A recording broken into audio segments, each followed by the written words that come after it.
Bikeshare. A lot of people and a lot of towns are using these, but you don't necessarily expect it in the smaller towns. In Rock Hill, South Carolina, population 73,000, I believe. You guys are doing that, Matthew, at Comporium. Why don't you tell us a little bit about what Bikeshare is in Rock Hill, South Carolina, and we'll have a conversation. Sure. So our downtown area is about 1 square mile. We've got Winthrop University down there, which is a decent-sized small college. The Bikeshare program is an amenity where we've got 25 bikes spread over 5 hubs, and people can grab a bike and for 2 hours use it for free and get on and off the campus, from the campus downtown to places around downtown to some parks downtown. And again, if they only keep the bike for 2 hours, it's completely free, and then return it to a hub. Wow, that's a great deal. I want to talk a little bit about some of the statistics, but before we do that, why don't we talk about the motivation? What drove this, literally? Well, like a lot of small cable companies, I guess, Comporium is very active in economic development projects. We've got economic development projects going on in a lot of the markets that we're in.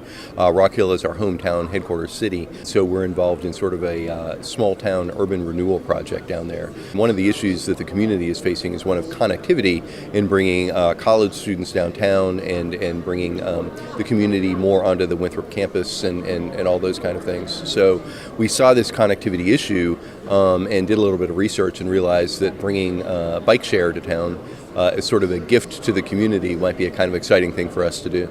And you mentioned there's some sort of brownfield development as well down there? Exactly. Between the Winthrop campus and downtown, there is a brownfield development, and that has always been sort of a psychological barrier to people moving back and forth. That's being redeveloped, and so knitting all of those areas together through pedestrian, very friendly pedestrian pathways, and our Bikeshare program is a way to kind of make the whole area feel smaller and more unified. Well, and speaking of infrastructure, you mentioned the pathways for pedestrians. What about for the bikes? Is it safe to drive around? Rock Hill is already a very bike-friendly community. We've got a lot of charrette lanes and bike lanes and things like that. So dropping our 25 bikes into the community was not a big deal from a safety standpoint.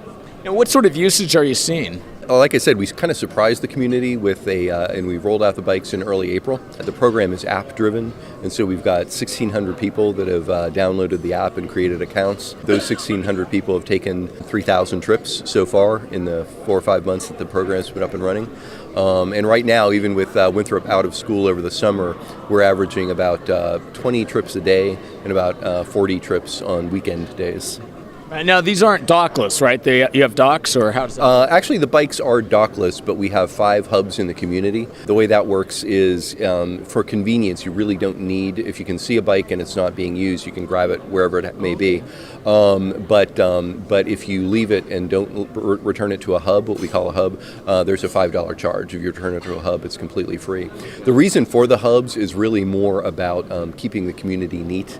In some of the larger cities, you're starting to get a little bit of pushback where people are tripping over bikes and scooters and stuff all over the place. So to be a good corporate citizen, we try to use the hubs to kind of keep the bikes tidy. What about theft and vandalism? Has that been an issue? It has not been so far. The bikes are, as you can imagine, highly connected. They've got GPS, and so we've got all kind of online tools to make sure we understand where the bikes are and where they're going all the time. I figured it wouldn't really be a problem in Rock Hill, South Carolina, but I know other areas have had that issue. Right. From a advertising perspective, it looks like great exposure. How does it compare to return on investment compared to other types of things you might do? We're very excited about it. We are, and again, our role is being basically the marketing sponsor. We work with a Bikeshare company as the vendor. But when you think about things like this, you think about millennials, you think about people interested in placemaking, and it's a very environmental thing to do. And so for our name to be very prominently associated on very coolly painted bikes, but to be able to sponsor that and to be part of that kind of mindset is a really great thing. We're very excited about the opportunity. Rock Hill's growing incredibly fast, right? So do you expect more growth in that downtown area now with this kind of connectivity? Absolutely, we're counting on it. We think that there is a direct connection between these kind of community amenities and continuing to sort of spin that economic development engine to bring more people downtown and more jobs. And it also sounds like you're working with a company that allows you to kind of change out the vehicles. It doesn't always have to be a bike, right? That's right. We work with, our vendor is Gotcha Bikes out of Charleston, South Carolina, and they're about connectivity themselves. So they're leading with Bikeshare programs, but they've got electric vehicle programs and scooters and other things as well.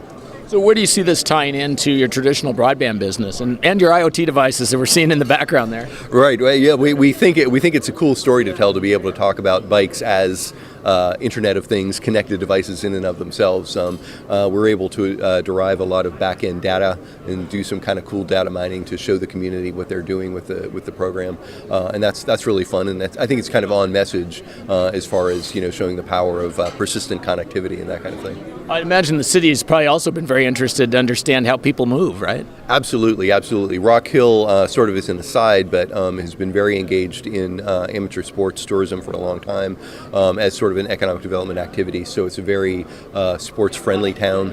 And so, yeah, you're right, to be able to go to them and say that, the community's burned 300,000 calories on our bikes is kind of a fun thing to be able to do. And from a repositioning standpoint, when someone doesn't put it back, is there a Comporium employee or someone who repositions it? Yeah, we are not in the Bikeshare business on a day-to-day basis, so we made sure that we had those bases covered. Again, to be a good corporate partner and community citizen, we have a independent bike shop in town that on a daily basis goes around and finds any stray bikes and puts them back at hubs and kind of keeps them clean and keeps the tires filled and that kind of stuff. Any little tidbits as far as what users have shared with you as far as the service? I think it's been great. I think the key to our success has been we're going from 1 to 5 breweries in Rock Hill over the course of the summer. So we are strategically moving our hubs to be near breweries, and I think that's been the key to mind share and success. It's been pretty fun. Excellent. Bicycling to brewery. So Matthew, appreciate your time. You bet. Thanks. Thank you.